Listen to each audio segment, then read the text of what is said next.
Hi, I'm Kathy Rushing, host of the podcast Committed, the Entrepreneur Marriage. If your middle name is Restless and you identify with words like innovator, dreamer, changemaker, creative, independent, or you are married to an entrepreneur, or heaven help you, you're both entrepreneurs, this podcast is for you. The entrepreneurial journey can be a little wild at times, like uncharted territory. Join me as I talk with others who are at various stages of the entrepreneur process. We'll explore the wisdom and insights they have gained while navigating the ups and downs of the entrepreneur journey.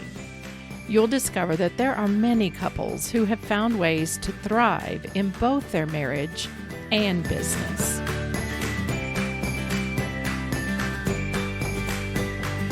Hi, friends, and welcome to episode 9, which is going to be a little different from previous episodes. This is a takeaway episode from my interview with Dorcas Cheng-Tozun. We had a really wonderful conversation in episode 8, but I know that some of you don't have time for a longer episode, or you just want to get straight to the gold. I get it. So in these shorter episodes, I will highlight some of the important takeaways and add a little commentary from my perspective as a marriage coach and spouse of an entrepreneur. Some of these recap episodes will be done with my husband, Mark, and we'll dig deeper into some of the topics that come up in an interview. Here's a thought. Maybe ask your spouse to listen to these takeaway episodes with you. There will surely be something that will open up a conversation for you to explore together. So first, some context for the takeaways. The interview with Dorcas was about 90 minutes. We had a lot of ground to cover. Dorcas is the author of Start, Love, Repeat: How to Stay in Love with Your Entrepreneur in a Crazy Startup World. Her new book is coming out July 21st, 2020. It is titled Let There Delight: How One Social Enterprise Provided Solar Products to 100 million people. It tells the story of Delight's founding and growth. Delight is the social enterprise founded by her husband Ned and his partners in 2006. They met at Stanford Business School and came up with the business idea as a project for a graduate school course. The mission of the business is providing inexpensive solar-powered battery lighting to some of the poorest areas in the world. The startup took Ned and Dorcas to China and Kenya multiple times to set up manufacturing and distribution. It is a great story, and I highly recommend listening to episode 8 when you get a chance, or getting her new book, which will be a great resource for entrepreneurs, sharing the whole story of the challenges and wins Delight has experienced over the years. Now, to the takeaways. The first thing I want to talk about is when they launched, they came up with the idea in 2006, worked on the concept, and raised funds, and actually launched their first product in 2008. Now, what was going on in 2008 was the financial crisis. And I want to highlight this because I'm recording this in July 2020. We are still in the midst of an unprecedented time. We have never been in a time like we are currently. The economy was doing great until coronavirus shut everything down. And I know a lot of people are discouraged, and yet a lot of people are thinking about launching some kind of a business or a way to go into business for themselves.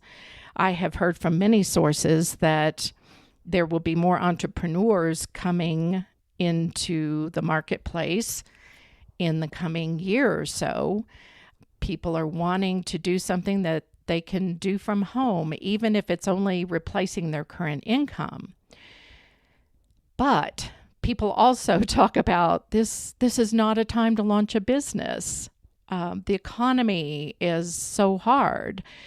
And I just want to make the point that They launched in 2008. They were able to raise money in the midst of the financial crisis. And so there is always a way to move forward. There is a way to make that dream happen if that is what you want to do. Okay, number 2.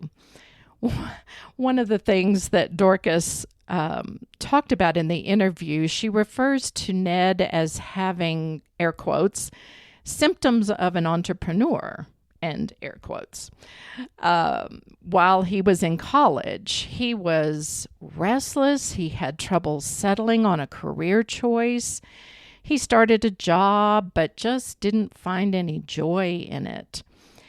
And Dorcas thought, well, this is something that will get resolved. Maybe he'll settle down a little bit after we get married. But as you can imagine, that didn't happen.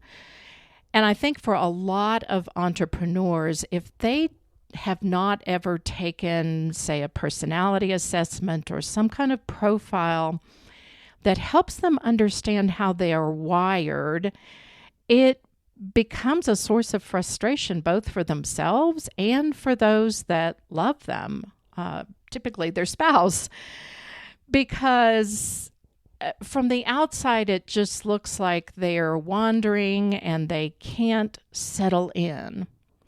And yet what we know is that people who are wired as change makers, they have a lot of ideas, and they want to start something themselves.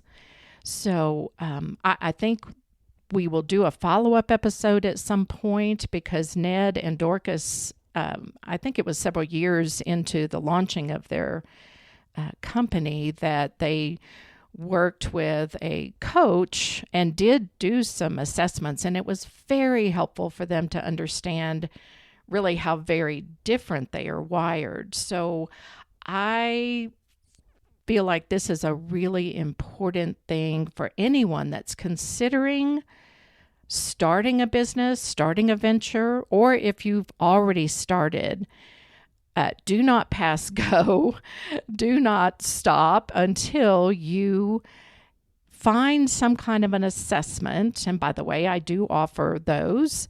I offer one type of assessment, but regardless of where you take it, do a little work about learning about your own personality, your strengths, but also the shadow side and the things that you don't see as easily about yourself.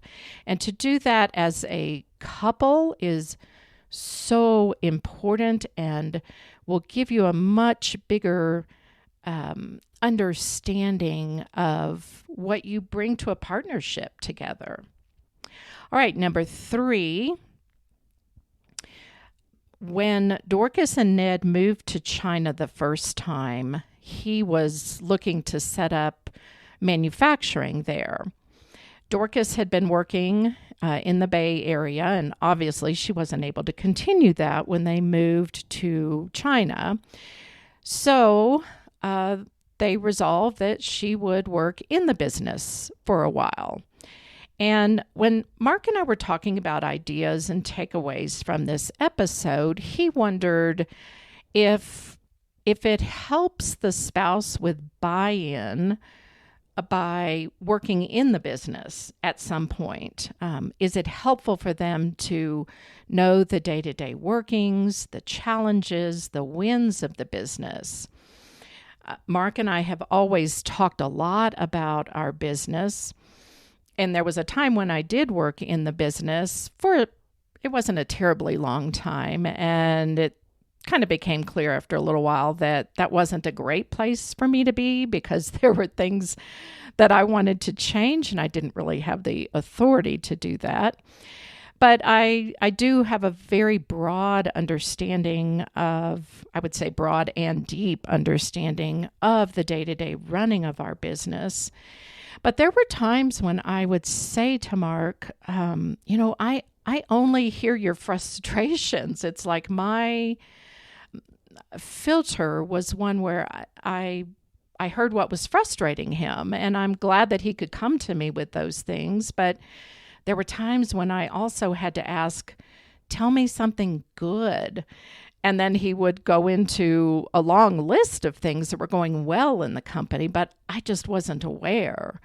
So I kind of pose this as a question. Do you think it's a bonus or not for a spouse to work in the business?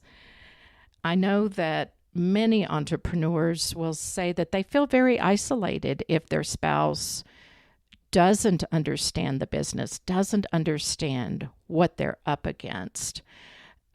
So anyway, I just throw that out, and maybe that's a topic for discussion.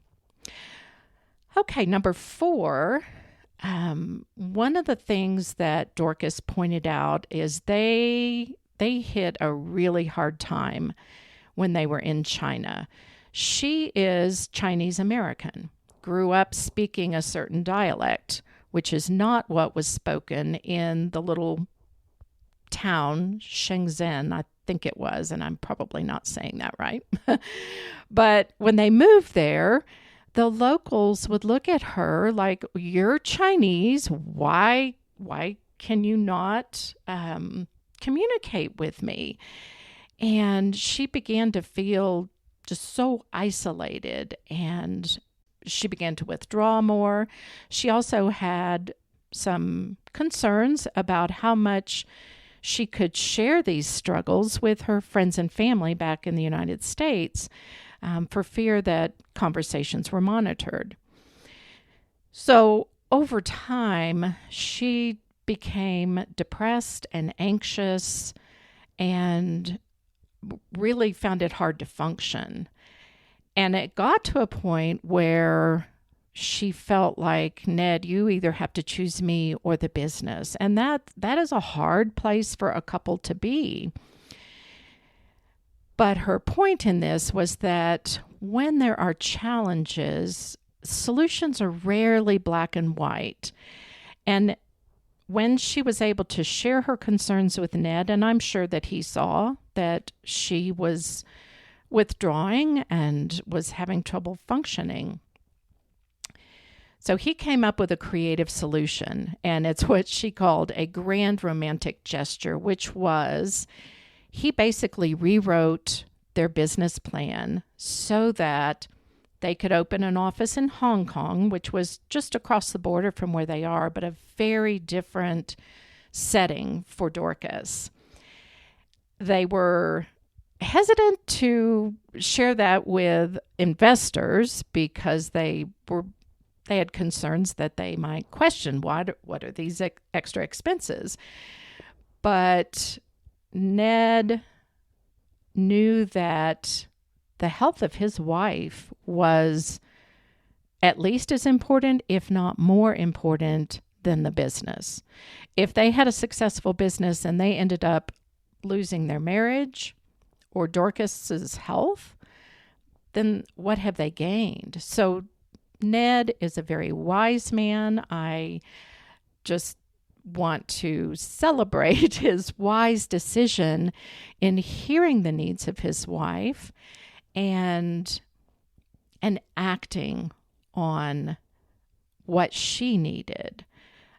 Eventually, she said, investors really want to know how the marriage is going because they know that if they're investing in a company and the health of the founder's marriage is not good, there is some risk to the company in the days ahead. So they took care of their marriage. And I'm really grateful to Dorcas for her vulnerability in sharing this really difficult time for her. Once they moved to Hong Kong, there were a lot more resources for counseling, for socialization. She began her writing career here.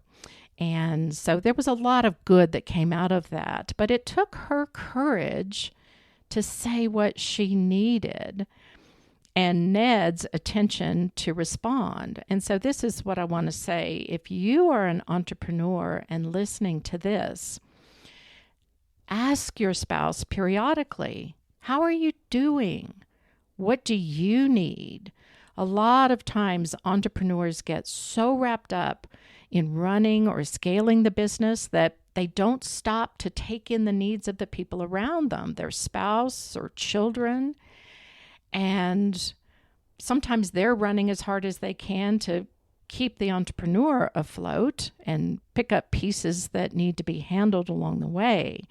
So just take a minute and ask your spouse how you can help them or how are they doing. All right, the last point I wanted to make is when I asked Dorcas, and I typically ask this in my podcasts, what do you do to keep the fun, friendship, and intimacy in your marriage? And she talked about date nights, which is not anything new, but their focus was to, number one, they would turn off all of their electronics, anything that would distract them from talking to each other. They also tried to limit how much they talked about the business. Sometimes there are things you have to talk about, but they made date night a time to focus on them, on each other. Sometimes they would ask questions. You can find different lists of questions. She noted one in her book, a list of questions that was printed in I believe it was the New York Times at one point. And they were questions designed for couples that are dating and trying to get to know each other. But Ned and Dorcas found that taking one of these questions on a date night helped to reveal things about each other that they didn't know. And that's one of the fun things I think about a long-term marriage is there's so much still to learn about each other. So there you have it, short and sweet. And I hope you enjoyed this takeaway episode. And if you haven't already done so, subscribe to the podcast wherever you listen to your favorite podcasts. All right, see you next time.